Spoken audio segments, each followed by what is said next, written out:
This is the Quotations from Chairman Mao Zedong, also known as the Little Red Book. Chapter 28, Communists. A communist should have largesse of mind, and he should be staunch and active, looking upon the interests of the revolution as his very life, and subordinating his persona and personal interests to those of the revolution. Always and everywhere, he should adhere to principle and wage a tireless struggle against all incorrect ideas and actions, so as to consolidate the collective life of the party and strengthen the ties between the party and the masses. He should be more concerned about the party and the masses than about any individual, and more concerned about others than about himself. Only thus can he be considered a communist. Quotation from Combat Liberalism, September 7th, 1937. Selected Works, Volume 2, page 33. Every comrade must be brought to understand that the supreme test of the words and deeds of a communist is whether they conform with the highest interests and enjoy the support of the overwhelming majority of the people. Quotation from On Coalition Government, April 24th, 1945. Selected Works, Volume 3, page 316. At no time and in no circumstances should a communist place his personal interests first. He should subordinate them to the interests of the nation and of the masses. Hence, selfishness, slacking, corruption, seeking the limelight, and so on are most contemptible, while selflessness, working with all of one's energy, wholehearted devotion to public duty, and quiet hard work will command respect. Quotation from The Role of the Chinese Communist Party in the National War, October 1938. Selected Works, Volume 2, page 198.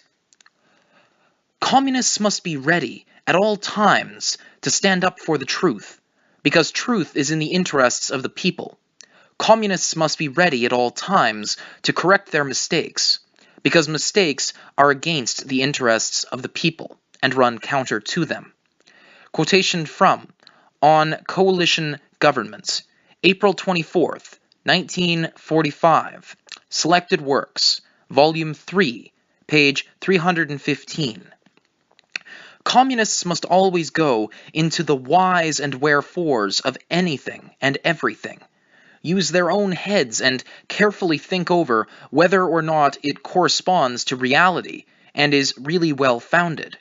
On no account should they follow blindly and encourage slavishness. Quotation from Rectify the Party's Style of Work, February 1st, 1945. Selected Works, Volume 3, pages 49 and 50. We should encourage comrades to take the interests of the whole into account. Every party member, every branch of work, every statement and every action must proceed from the interests of the whole party. It is absolutely impermissible to violate this fundamental principle. Ibid, page 44, which is to say this too comes from Rectify the Party's Style of Work, circa February 1st, 1942. Communists should set an example in being practical as well as far-sighted. For only by being practical can they fulfill the appointed tasks, and only far-sightedness can prevent them from losing bearings in the march forward. Quotation from The Role of the Chinese Communist Party in the National War, October 1938. Selected Works, Volume 2, page 198. Communists should be the most far-sighted, the most self-sacrificing, the most resolute, and the least prejudiced in sizing up situations, and should rely on the majority of the masses and win their support. Quotation from The Tasks of the Chinese Communist Party in the Period of Resistance to Japan, May 3rd, 1937. Selected Works, Volume 1, page 274. Communists should set an example. In study, at all times, they should be pupils of the masses, as well as their teachers. Quotation from The Role of the Chinese Communist Party in the National War, October 1938. Selected Works, Volume 2, page 198. Every communist working in the mass movements should be a friend of the masses and not a boss over them, an indefatigable teacher and not a bureaucratic politician. Ibid, which is to say, this too comes from The Role of the Chinese Communist Party in the National War, circa October 1938. Communists must never separate themselves from the majority of the people, or neglect them by leading only a few progressive contingents in an isolated and rash advance, but must take care to forge close links between the progressive elements and the broader masses. This is what is meant by thinking in terms of the majority. Ibid, page 201. We communists are like seeds, and the people are like the soil. Wherever we go, we must unite with the people, take root, and blossom among them. Quotation from On the Chongqing Negotiations, October 17, 1945. Selected Works, Volume 4, page 58. We communists must be able to integrate ourselves with the masses in all things. If our party members spend their whole lives sitting indoors and never go to face a world and brave the storm, what good will they do and what good will they be to the Chinese people? None at all. And we do not need such people as party members. We communists ought to face the world and brave the storm, the great world of mass struggle and the mighty storm of mass struggle.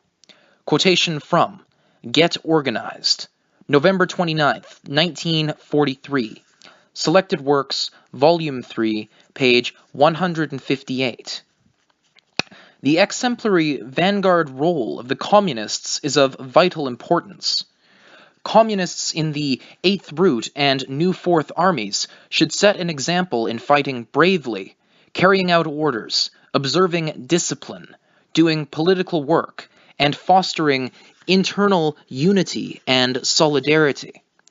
Quotation from The Role of the Chinese Communist Party in the National War, October 1938. Selected Works, Volume 2, page 197. A communist must never be opinionated or domineering, thinking that he is good in everything, while others are good in nothing. He must never shut himself up in his little room, or brag and boast and lord it over others. Quotation from a speech at the Assembly of Representatives of the Shaanxi Kansu Ningxia Border Region, November 21, 1941. Selected Works, Volume 3, page 33. Communists must listen attentively to the views of people outside the party and let them have their say. If what they say is right, then we ought to welcome it, and we should learn from their strong points.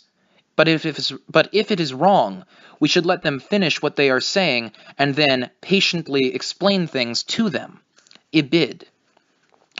That is to say, this too is a quotation from a speech at the Assembly of Representatives of the Shaanxi Kansu Ningxia Border Region, circa November 21, 1941.